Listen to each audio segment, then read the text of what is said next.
Welcome to a video on liquidity and Forex, guys. This is going to be a game changer for every single person that wants to know about liquidity. This is the only liquidity course you will ever need. So buckle up, get your notepads, pens, let's get straight into it. So first off, this is going to be a 3-part series, so make sure you come back for the next 2 parts. Why this liquidity course? So this liquidity course was created because I get a lot of questions about liquidity. I get asked in my DMs every single time about liquidity this, liquidity that. How do you know which one to go for? What is liquidity? Can you give us a full breakdown of liquidity? This is going to be so ideal to point people towards, so I can just produce this PowerPoint presentation. You will be able to download this PowerPoint presentation. I'll reveal how you can do that at the end of part 3, and it's completely free. Another reason I created this course is because I have a whole channel based on running liquidity, trading towards the money, trading towards that liquidity area. So my whole channel is based on liquidity. So I believe it will be good to understand my stance on liquidity and Forex. It completely changed the way I started trading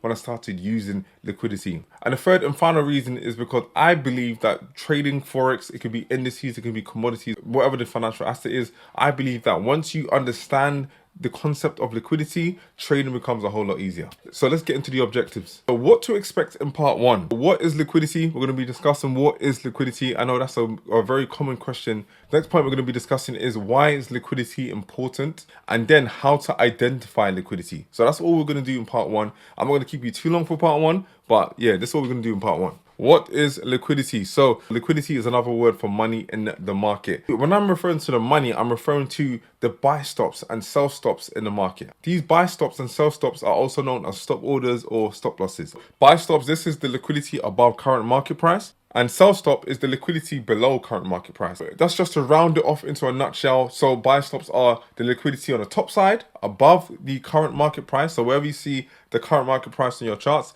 then the buy stops are going to be on the top side, and then the sell stops are going to be on the bottom side, so normally beneath lows, but we're going to get into that in a minute. And one thing I forgot to mention about liquidity and buy stops and sell stops, you're probably thinking, how on earth is my stop loss an order? Your stop loss is actually an order. When you jump in, for example, a buy, or when you jump into a sell and you place a stop loss, you're actually placing a buy stop up there. So you're basically saying, when price gets to my stop loss, I want it to take me out. That's why stop losses are money. That's why stop losses are liquidity, because they're actually an order. It gets activated when you lose, basically. Put it that way. So you lose money the moment it's activated. Hence why it's money, it's liquidity. So just bear that in mind. And it just depends on which way you're trading. If you're selling, then your stop loss is a buy stop. If you are buying, then your stop loss is a sell stop. So just to round it all off, liquidity is money in the markets. Why is liquidity important?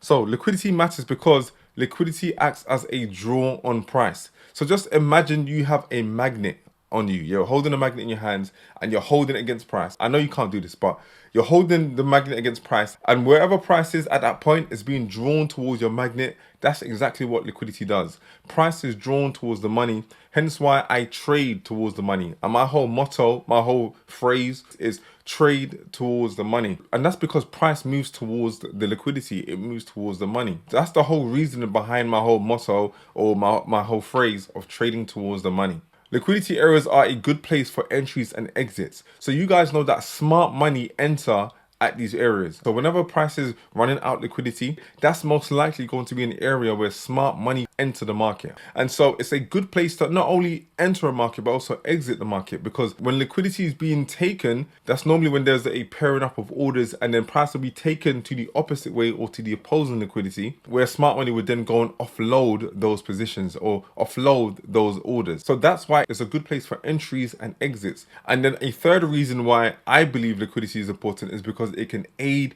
in understanding the market structure. So what I mean by that, so for example, when I say aid, I'm talking about adding onto your confirmation for the market being bullish or bearish. So for example, let's just say you're in a trade, you're constantly seeing highs getting taken out, but you're never seeing them lows getting taken out. That's the confirmation that price is bullish, because we're still taking out that buy side liquidity. How to find liquidity? So to identify liquidity, you need to understand the areas it is likely to form. So this is the key thing here, because the main areas of liquidity are found at these areas: at swing highs and swing lows, above and beneath consolidation, session highs and lows, daily, weekly highs and lows, equal highs and lows, and trendline liquidity. So we're going to go ahead and break down every single one of these areas here in a bit more detail. Let's go. So liquidity at swing highs and swing lows. When the market is bullish, the main liquidity draw will be at the swing high. This is GBP/USD on a daily time frame. You can see prices making higher highs and higher lows. Let's quickly bring out this tool here. Prices making higher highs and higher lows. These lows aren't being violated. The highs are being violated. Price is clearly moving upwards. So that means the liquidity, the main liquidity draw is always going to be above these highs. Yes, there's going to be liquidity beneath this low over here, but you can see whenever price drops down, it doesn't run out that liquidity. The sell side liquidity here, it just goes forth and runs out that buy side liquidity above this high. So now, in saying all of that now, we know that there's going to be liquidity above every single one of these highs. So whenever price makes a dip into a discounted price, it would then move into a premium price, which is above this high, to run out sell side liquidity. It doesn't matter what time frame you're on. If you're seeing a trend like this, the main drawn price is always going to be at the high. Whenever price drops down, it will normally come into feeling some kind of inefficiency. I know I've just drawn out too long, but some kind of inefficiency here, and then it will move to go and run buy side liquidity. Same thing here, drop into feeling some kind of efficiency, then it moves to go and run buy side liquidity up here. So let's go ahead and delete that now. That liquidity is always going to be on the top side of the market at every single time. And you can see all these lows, not one of them get violated. Not even one of them. Not one of these lows that then go forth to run these highs get violated. Or here, look at this low, doesn't get violated. This is a massive run higher, drops down here, doesn't get violated. In fact, we make a new high. This high is a little bit higher than that one. So what I'm trying to say here is that the main drawn price is always going to be the draw on the top side, the liquidity on the top side. And along this move up higher, there's always going to be multiple areas or multiple highs that you can use. You don't always have to hold to the very high. That's normally what swing traders do, or just depending on the time frame you're trading. You don't always have to hold up to this high here. You can run it up to this high, or any other high that it produces along the way. Just one thing about this is that you have to remember there's going to be buy stops above here. When we're looking at uptrends, there's going to be buy stops above this level, hence why price is drawn towards that level. At this level, there's going to be people that want to use this level as some kind of resistance zone. So they're going to look at this area as holding. So when price gets up here, normally what would happen is they'll jump into sells and they'll put their stop loss above this high over here. If they put their stop loss above this high, that means there's money up here. So when those folks get stopped out, this is the people that are looking to sell from here, they actually activate their buy stop orders. So that's one set of buy stops. That's one set of traders. There's going to be another set of traders who have buy stops up here, who say, if this level is a very strong zone, if it breaks out, I'm buying. So what would happen is they will place buy stops up here. These are large funds I'm talking about. We're talking about large funds here. They will place buy stops up here. When price gets that level, they then activate it into that trade. Price continues to move in that direction, or it will drop back down and stop them out. So in other words, there's orders up here, hence why the price has been drawn there. Liquidity at highs and lows continued. So when the market is bearish, the main liquidity draw will be at the swing low or on the sell side. With these highs are not being violated anymore. These lows are being violated every single time. It retraces higher, then it drops. And one thing you guys have to remember is the only reason price retraces or pulls back is to generate liquidity beneath these lows to then run it later. That's the only reason it retraces. Every single one of these highs up here, none of them are violated. None of them are violated. None of them are violated. It's always the lows that are being violated. You can see here, we trade beneath that low. We trade beneath this low right here. This low here, when price is retracing and it's done retracing, you don't have to aim for this low every single time. You can aim for the closest one here. Do you understand? You don't have to aim for the whole thing. Or you can trade with this in mind, being bearish in mind and running out liquidity down here. Now with this one here, you have to remember where the order is going to be. The orders are going to be sell stops beneath these lows here, beneath all of these lows, sell stops. There's going to be people that are looking to see this area as a very strong support zone. And so when price gets to this level, they're going to look to jump in with buys. And I have a stop loss beneath this low here. That stop loss is actually a sell stop. And so when it hits that stop loss, eventually, like when it comes back down, their sell stop order gets activated and then they're out the trade, they lose money. There's also going to be the people that believe that this is a strong support zone, but if price breaks out, I'm looking to do breakout stuff. I'm looking to get involved in the breakout action, the breakout selling. And so they're going to have a sell stop beneath here, and that will get activated the moment price breaks out of this area over here, of this level here. So whenever price retraces, we then go for the sell side liquidity above and beneath consolidation. So this is key as well. So when the market is moving sideways, there will be liquidity above and beneath consolidation. So once again, when the market is moving sideways, you don't necessarily want to be trading that kind of market, because the whole agenda for that market is to accumulate orders on both sides of the market. When we're looking at these now, this is to generate liquidity to run it later. When we're looking at consolidation, we're accumulating orders on both sides. So in other words, we want to run both sides of the market. Okay, so this is consolidation. You can see there's going to be liquidity up on, I'm in the UK, so I'm going to use the pound sign. It's going to be liquidity on both sides.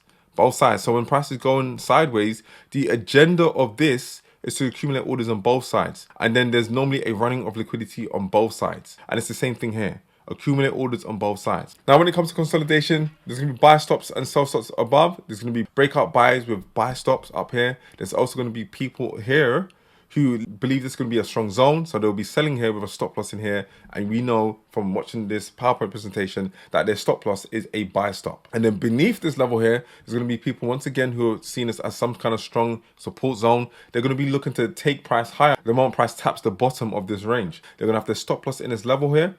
When it hits their stop loss, it hits their sell stop order. And so they'll be taking out the trade. And there's also going to be people who do the breakout of this area here. They're going to be holding a sell stop here so they can enter the market, and then eventually price might come back up and, take them out if they've not closed off their position. Once again, there's going to be liquidity above and beneath consolidation. All right, so this one's a really interesting one. This is session liquidity. There's going to be liquidity above and beneath sessions. We know there's various different sessions in Forex trading. There's only 3 sessions I primarily focus on. I don't use them all the same, but let's just go through them. The Asia session is between 12 a.m. and 7 a.m. And the time frames I mark up on my chart are between 12 a.m. and 7 a.m. And if you guys want to get more information on the different sessions, just go to forexfactory.com and scroll down. You should be able to see the sessions. In fact, let's see if I can just show you now. So when I scroll down on forexfactory.com, all the way, you can see right here, you see the sessions right here, sessions. You can get all of that information there if you want to. This is the Asia session, and I mark up 12 and 7 a.m. 12 a.m. to 7 a.m.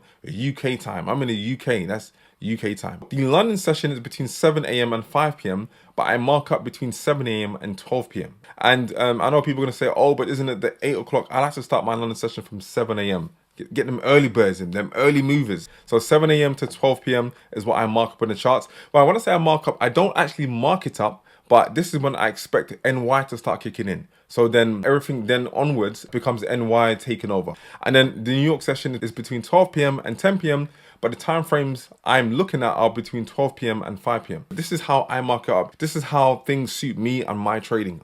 Now, so this is how it looks like. Sessions liquidity chart example. So once again, I do not mark up London and New York, for example, but the Asia session, I will note the high and the low. This is Asia highs, Asia lows. This is London highs, London lows. This is NY highs and NY lows. So we know there's going to be liquidity above and beneath these sessions, In London session, I will look to target some kind of Asian liquidity. It can be various different liquidities, but Asian liquidity might be one. If I believe price is going to be bearish that day, then in NY, I will look to target some kind of liquidity from, it could be a session liquidity or it could be a different liquidity that I'm after. But in this scenario, we're looking at London's low and Asia lows. You can see NY comes to take out London and Asia lows. I'm never interested in NY's high and low liquidity. I'm never interested in that. Part of my interest would be in the Asia liquidity high and low and London's high and low. You could use indicators for this. I don't use indicators, but you can use indicators for this. There's various different ones. I've only marked up 2 here. There's nothing special. I've never used them before. I just put it on here for this PowerPoint presentation.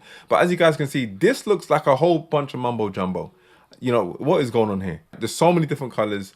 There's about 100 different colors in here. This is way too confusing. Hence why I tend to mark it up instead. It will just be one, just a high and a low, instead of something like this. Because the problem is where the sessions overlap, the charts get real confusing. So hence why I don't use indicators. But if this floats your boat, if you want to use indicators, then, by all means, do what you want to do. When the market generates 2 or more highs or lows that are near the same price level, there is a pool of stops placed above that equal high and below that equal lows. These are equal lows. So this normally is a bullish sign to retail concept traders. I'm not bashing retail concept traders, but this is just a retail concept idea, a retail concept thing that they use to know that price is bullish, for example. So when they see double bottoms, it's normally a bullish sign to them that price wants to go higher. So what would happen if they jump into a buy, if these kind of traders jump into buys off of these equal lows, their stop loss is going to be down here. So once again, there's going to be sell stops down here. There's going to be money down here. Once again, you're going to get those breakout sellers who want to have their sell stops down here. You also want to have those people that are looking to buy with their stop loss, which is a sell stop, also in this area here. So there's going to be liquidity beneath these equal lows and above equal highs. And the reason I've put this one here It's just to show you once again that these lows don't have to be perfect. I was under the impression when I used to do retail trading back in the day that these lows had to be nearabouts identical. They don't have to be identical. This is another equal low. This is another example of, this time, equal highs. You can see these equal highs here. Once again, they're not exactly identical, but they don't have to be identical. There's going to be buy stops up here. Those people that are looking to do breakout buying, they're going to have a buy stop up here. And we know that a buy stop is liquidity. So that's liquidity. And we also have those people who are looking to sell from this level because they believe this is a very strong zone or this is a retail sell signal. They're going to put their stop losses above this high over here. Okay, and when it gets hit, when their stop losses get hit, they actually buy their order back. Their buy stop is activated up here. So in other words, when they sold and they get stopped out, they actually buy the order back. Put it that way. That's how they get out of the market. It's not equal. I mean, it's not leveled, but that's still equal lows. And then the very final example here, you can see, look at this. I said 2 or more. So look at this. This is 3 lows. Well, it's technically 4 lows. It's just tons of lows. You can see multiple times it's respected this level here. And we eventually came down to come and take it out. This is relative equal lows. This is relative equal highs. And there's always going to be a pool of liquidity above these areas here. A pool of liquidity. So number 6, trend line liquidity. So when the market respects a trend line, that's a retail trend line. Stops are placed beneath every touch of that retail bullish trend line and above every touch of that retail bearish trend line. So this is a retail bullish trend line. So you can see price making higher highs and higher lows, and you can find this on multiple different time frames. Every time price taps into this trend line here, there's going to be stop losses placed beneath these lows every single time. So that means there is a pool of liquidity beneath every single one of these lows. And then what would tend to happen is eventually price will come down with speed and take out all of that liquidity.